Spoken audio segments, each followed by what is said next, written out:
Finally, I want to ask you a question, maybe more closer to home. Ramadan is coming up, and many within the Muslim community will be turning to spiritual practice and wanting to gain closeness to Allah subhanahu wa ta'ala. And, of course, we've had this year and a half of genocide. And I don't know, I mean, often we start to demarcate our personal from the global, and separate our justice-related activities to our personal ibadat and spiritual activities. How does one remain consistent spiritually, internally, but at the same time remain wedded to these Islamic concepts of justice, which require them to think politically and require them to engage in activism and boycotts and the rest of it? It's really a question of what one understands Islam to be. And what does it mean to be a Muslim?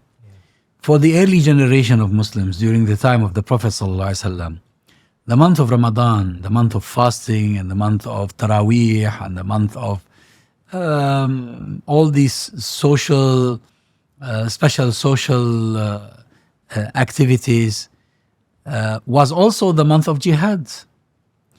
The major battles in defense of justice, in defense of truth, and in defense of the Ummah took place in Ramadan. So a true Muslim would not separate between acts of spirituality and acts of jihad in defense of the Ummah. And I think this is what we need to rebuild, especially among the young generation. Okay, the older generation, may Allah be with them. I mean, if people are used to a certain lifestyle, it's difficult to change it after 50 or 60 years.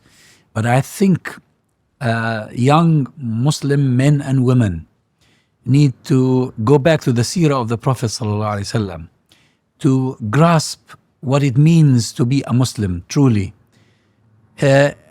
Is it really enough to just fast the month of Ramadan and at night go and do the Taraweeh in one of the mosques and then feel happy about having done my bit, while our brothers, not only in Palestine but around the world, are being subjected to all sorts of atrocities? Or I need to think of something more positive in terms of my duty toward the Ummah. And one of the early things that we need to do is to come together in order to counter the actions of the Zionist lobby in this country as well as in the West in general. We are being silenced. We are being intimidated into not expressing support for justice around the world.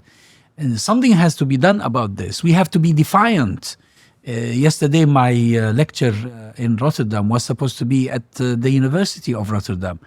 And then under pressure from the Zionist lobby, the university cancelled it. And it had to be held in one of the local mosques. What is the role of the Muslim community in this regard? Do we allow universities and other establishment institutions to get away with closing avenues in our face and placing restrictions on us? We are not committing a crime. We are simply standing by truth and justice, and we want the world to hear our side of the story. That's all we're doing. Nobody is resorting to violence or to terrorism, God forbid, or to any such things. Yet, the establishment, with all its official as well as unofficial institutions, is bringing pressure, is placing pressure on the Muslim community and Muslim individuals across Europe. Young men and women in the Muslim community need to come together and enter into coalition with others who may not be Muslim, but who are justice supporters, and let's form a global movement against this injustice. Please remember to subscribe to our social media and YouTube channels, and head over to our website thinkingmuslim.com to sign up to my weekly newsletter. Jazakallah khair.